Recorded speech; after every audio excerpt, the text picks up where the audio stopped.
안녕하세요, 드마예요. 오늘은 드메토탈샵을 이용하시는 분들이 보면 좋은 드메토탈샵 그리고 스튜디오 촬영 루틴입니다.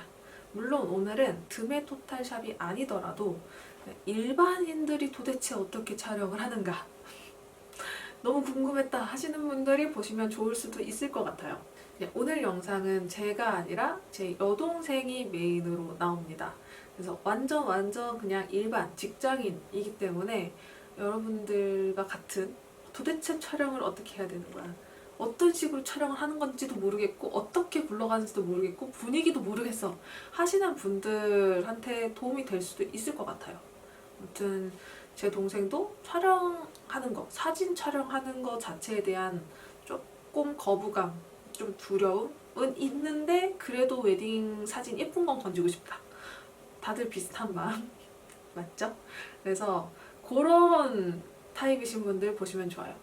보통 스드메토탈 같은 경우에는 그날 당일에 가서 드레스를 피팅해보고 그냥 그걸 입고 촬영하게 되는데, 드메토탈 같은 경우에는 스튜디오 촬영 한 달 전에 가서 드레스를 먼저 피팅하고 골라놓고 그 다음에 촬영을 합니다. 근데 저희는 조금 일정을 빠듯하게 잡아서 그냥 당일날 가서 피팅을 하고 촬영을 하기로 했어요. 당일날 가자마자 메이크업부터 받고 시작을 합니다. 맨 얼굴의 드레스를 고르면 전혀 예쁘지가 않기 때문에 우선 메이크업을 받고 시작을 해요. 베이스는 스태프분이 깔아주셨고 색조는 블랑에리 원장님이 직접 해주셨는데 정말 너무나 감사했던 이게 왜냐하면 제 동생이 살짝 정식적인 루트로 퍼스널 컬러 진단을 받은 게 아니었어서 그냥 원장님한테 저 가을 웜인 것 같아요 라고 이야기를 했는데 제가 봐도 아니었고 원장님이 봐도 아니었던 것 같아요. 그때 이미 여름 쿨톤 컬러를 올리고 계셨어요. 이미 살짝 올라갔어. 근데 거기서 가을 웜이라고 얘기를 한 거예요. 제가 메이크업샵에서 메이크업 망하는 이유 설명드렸었죠? 그런 거 함부로 막 얘기하면 안 된다고. 만약에 그때 그냥 원장님이 가을 쓰세요 하고 가을 컬러를 올렸으면 정말 안 어울렸을 거야. 그래서 완성된 메이크업 느낌은 이렇습니다. 아무튼 메이크업을 받고 나서 이제 드레스 피팅을 하는데 4벌을 입어보고 그 중에 2벌을 고르기로 했어요. 스튜디오 촬영이 좀 세미로 진행되는 촬영이어서 드레스는 2벌이었습니다. 제 동생이 완전 실크파, 나는 무조건 실크, 그래서 본식도 실크로 가겠다고 이미 머릿속에서 굳혀진 상태고 촬영 드레스도 2벌밖에 안 하니까 그냥 둘 다 실크로 가겠다 이런 상태였어요. 그렇게 첫 번째 드레스, 본인이 원하는 드레스를 입었는데 이게 색깔 리액션 별로 없어. 좋아? 이거 괜찮지? 첫 번째 드레스도 괜찮긴 한데 그냥 괜찮다 이 정도의 느낌. 다들 그래 뭐 이 정도 느낌. 그 다음에도 이제 본인이 원했던 실크 드레스를 입어봤어요. 하나로 보여드렸어요. 이게 훨씬 낫다. 맞대. 훨씬 낫대. 첫 번째보다 근데 나 이게 훨씬 더 나. 훨씬 낫다. 훨씬. 그 다음 드레스는 진주 풍성 드레스. 머리를 조금 더 맑게 러블리하게 가져와서 러블리하게 하나 찍고 아까 그걸로 조금 더 무겁게 찍고. 근데 네가 선택해. 근데 우선 이거 괜찮아. 이제 다른 사람들이 보기에는 1번 풍성보다 이 진주의 풍성이 훨씬 나았던 것 같은데 이게 내가 나는 무조건 실크야, 그냥 나는 실크밖에 안 어울릴 것 같아, 내 이미지는 그런 느낌이야 라고 생각을 한다면 이 다른 느낌이 예쁘다는 걸 좀 잘 받아들이지 못해요. 그 다음 입혀본 게 유색이었습니다. 절대 스튜디오 촬영 때 입지 않겠다. 어차피 2벌밖에 안 되는데 거기서 유색을 가면 너무 아깝다 이런 느낌. 그리고 보통은 이렇게 2벌을 가게 되면 플래너님들도 유색을 추천을 하지 않나요. 그래서 절대 입어보지도 않겠다던 유색을 제가 우겨서 입혔습니다. 입어보는 거랑 진짜 다르다니까. 굳이 실크만 고집할 필요 다른 거. 저 그거 맞죠? 형 반응 지금 최고였어. 드레스는 이렇게 고르는 겁니다. 되게 괜찮다 이거. 둘이 상의해. 아니야, 난 언니랑 이거 해. 촬영 영화는 이게 나아. 어차피 2번이랑 3번을 할 것 같은데 4번을 입어보고 이상해도 2번, 3번 하면 되는 게 아니냐라는 의견. 그리고 이제 동생 같은 경우에는 그래도 4번에 내가 원하는 실크 느낌이 있을 수 있으니까 당연히 그런 것도 고민이 될 수 있는 부분이긴 한데, 그래도 처음 드레스를 입어봤다면 좀 다양하게 가보는 것도 좋고, 조금 눈썰미가 좋은 플래너님이나 뭐 엄마나 언니나 친구들이 있다면 그 이야기를 듣는 것도 괜찮아요. 그래서 제가 촬영용 드레스 고르는 법이나 드레스 투어 하는 법을 따로 올리긴 하겠지만, 정말 그냥 나는 무조건 이거야 라는 확정을 짓고 가면 생각보다 되게 당황스럽고 멘붕에 빠질 수가 있어요. 내가 한번 예전에 입어볼 기회가 있어서 입어봤어.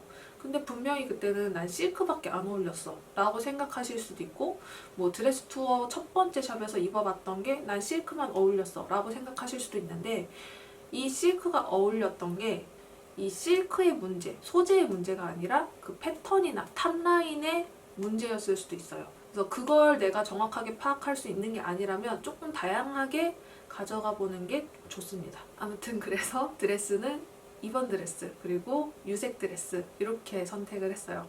그리고 마무리로 헤어를 합니다. 거기 꽃집 많으니까 가는 길에 하나 픽업해도 될 것 같은데. 그냥 옷 스타일도 그냥 깔끔한 거 헤어스타일. 안 돼. 깔끔한 거 아니야. 요즘 느낌으로. 잔머리를 내릴 거라는 생각을 애초에 못 해봤거든요. 동생이 완전 제이라서 이 본인이 생각했던 이미지랑 조금 틀어지면 스트레스를 받아 하는 부분이 있거든요. 그런 것들을 조금 잘 같이 가는 사람들이 파악해주면 좋긴 해요. 아무튼 그래도 동생이 생각했던 거 실크 그리고 깔끔 이런 느낌이랑 전혀 다른 이제 유색의 잔머리 스타일 뭐 이런 것들이 지금 완성이 됐습니다. 이제 모든 것들을 마치고 나면 헬퍼 이모님이랑 스튜디오로 넘어가요. 이제 제가 선택한 곳은 수화선이라는 스튜디오고요. 완전 정말 깔끔한 인물 중심 스튜디오예요. 이 블랑에리에 제휴 스튜디오들이 꽤 많이 있었는데 그 중에서 그냥 제가 보고 인물 중점으로 굉장히 깔끔하게 잘 찍는다라고 생각했던 곳을 골랐던 곳이 여기입니다. 여러분들 보는 그 완성된 사진과는 다르게 저는 원본 그대로의 사진들을 굉장히 많이 받았다 보니까 그 스튜디오의 원본 퀄리티가 어떤지 저는 굉장히 잘 알고 있는 상태였어서 여기 괜찮다. 그래서 골랐던 스튜디오예요. 이제 동생 같은 경우에는 이런 완전한 깔끔한 인물 중심 스튜디오에 대한 거부감, 부담감, 불편함이 굉장히 많이 존재를 했지만 이거 제가 하는 거기 때문에 저의 선택대로 고르게 됐어요. 그래서 드레스부터 헤어, 메이크업, 스튜디오까지 사실은 좀 본인의 취향 그리고 자기가 원했다라고 생각했던 것들이 좀 배제된 채 골라진 경향이 있어요. 경향이 아니라 그냥 그렇게 됐어요. 그런데 이렇게 골랐던 이유는 내가 정말 표정에 자신 없고 이런 포즈나 이런 것들에 자신이 없어도 굉장히 잘 나올 수 있다. 인물 중심에서도 다 화보처럼 잘 나올 수 있다. 이거를 보여주고 싶었어. 그리고 여러분들한테도 조금 보여주고 싶었어요. 그래서 포즈, 표정 이런 거 자신 없으면 배경 가야지 하시는 분들이 굉장히 많은데 꼭 그렇게 선택할 필요 없다는 걸 이제 동생을 통해서도 이야기를 하고 싶었던 그런 마음이 있었어요. 아무튼 그래요. 옆면이 항상 조금 낫다. 정면을 좀 자신 없어 하는 편? 어쨌든 정면을 찍어야 돼. 네. 모습도 그냥 제가 봤을 때 예쁜 부분일까요? 네. 촬영 전에 이렇게 작가님이 모델의 얼굴 같은 것들, 체형 이런 것들 조금 분석을 해요. 이제 인물 중심 스튜디오, 특히 수화성 같은 스튜디오들은 배경이 뭐 아무것도 없기 때문에 인물에 굉장히 공을 들여야 하는 스튜디오거든요. 그래서 이 인물의 예쁜 부분들을 찾는 데에 생각보다 조금 많이 신경을 쓰는 편이에요. 배가 붙으시고 허리 감쌌어요. 저쪽 반대쪽에. 그렇지. 그리고 톡톡 부딪히고 꽃이 살짝 올려요.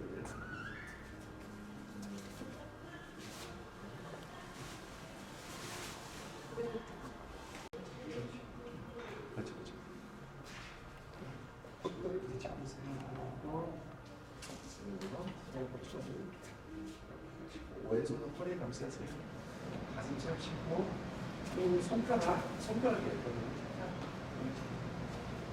보통의 웨딩 촬영은 이런 식으로 많이 진행이 되긴 합니다. 아, 나 포즈 이런 거 하나도 몰라, 할 줄 몰라, 못해 이렇게 하면은 이제 하나하나 이런 식으로 만들어주는 편이에요. 그래서 포즈를 못한다 뭐 이런다고 전혀 걱정할 필요가 하나도 없지만 이렇게 촬영했을 때 포즈나 그런 컷수에 대한 한정적인 부분들이 조금 존재를 하긴 합니다. 그래서 이전에 올렸던 제 촬영 영상이랑은 되게 또 다른 느낌, 다른 분위기로 진행이 되죠. 그래서 이게 테스트 컷을 한번 보면서 이 모델이 어떤 느낌, 어떤 성향을 가지고 있는지에 따라서 작가님이 맞춰서 진행이 됩니다. 그래서 정말 못하겠다라고 생각을 하면 그냥 가셔도 괜찮아요. 다 만들어주니까. 근데 작가님이 한번 손가락 이렇게 해보세요 했을 때 이게 안 돼. 이렇게 돼 막. 그러면 조금 이걸 하나하나 작가님이 만들어주는데 시간이 걸리기 때문에 컷수가 줄어들 수밖에 없어요. 내가 조금씩 이렇게 움직여보고 이런 게 아니기 때문에 요 느낌에서 작가님이 이제 왔다 갔다 하면서 나의 예쁜 각을 좀 찾아야 되는 그런 부분들이 존재를 합니다.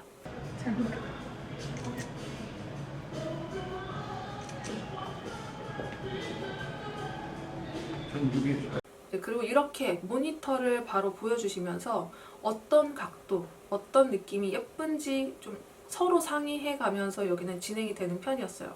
그래서 완전 웃는 거, 살짝 미소, 아니면 무표정 이 중에서 어떤 게 괜찮은지, 어떤 게 내가 조금 편하게 할 수 있는 건지 또 이야기를 나누고 좀 부담스럽지 않게 진행이 되더라고요. 그래서 여기는 제가 그냥 원본으로만 받아보면서 이런 느낌이겠다라고 생각했던 것보다 작가님이 훨씬 더 소통을 많이 하는 작가님이라서 저는 굉장히 되게 만족스러웠습니다. 물론 제 촬영은 아니었지만 이제 퐁퐁이 스타일도 하나 했어요.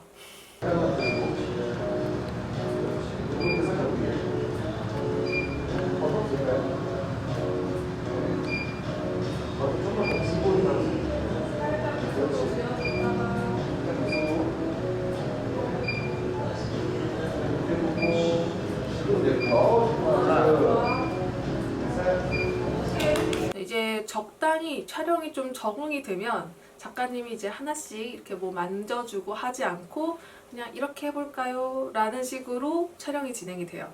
그래서 이렇게 조금씩 고개를 들러보고 돌려보고 그냥 포즈도 팔도 그냥 살짝 조금씩 들어보는 거 이런 것들 이런 걸 하면서 그 전보다 훨씬 더 자연스럽고 예쁜 컷이 나옵니다.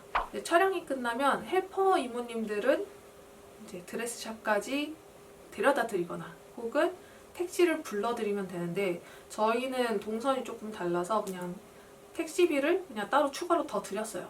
아무튼 이렇게 스튜디오 촬영까지 마쳐봤는데 정말 일반인 시점, 촬영 경험이 전혀 없는 시점, 전혀 연습이 없는 상태의 느낌은 이런 식으로 진행이 됩니다. 그래서 작가님이 정말 하나하나 손가락 포즈, 각도 이런 것들을 굉장히 잘 잡아주셨는데 얼굴 각은 그래도 어느 정도 만져서 해결이 되지만 이런 손가락의 디테일링한 포즈들은 연습을 안 하면 조금 이 디테일들이 죽을 수밖에 없긴 해요. 이 손가락, 이 표정, 요거는 조금 연습하는 것도 좋습니다. 물론 여기서 딸랑이 흔들면서 웃겨주시고 해가지고 굉장히 잘 웃는 것도 촬영하고 왔어요. 아무튼 이렇게 스튜디오 촬영을 마치면서 친구가 스튜디오 따라갔을 때 찍어주면 좋은 핸드폰 사진, 이것도 영상으로 가져와 볼게요. 오늘 영상도 시청해주셔서 감사하고요. 다음 영상에서 또 만날게요. 안녕.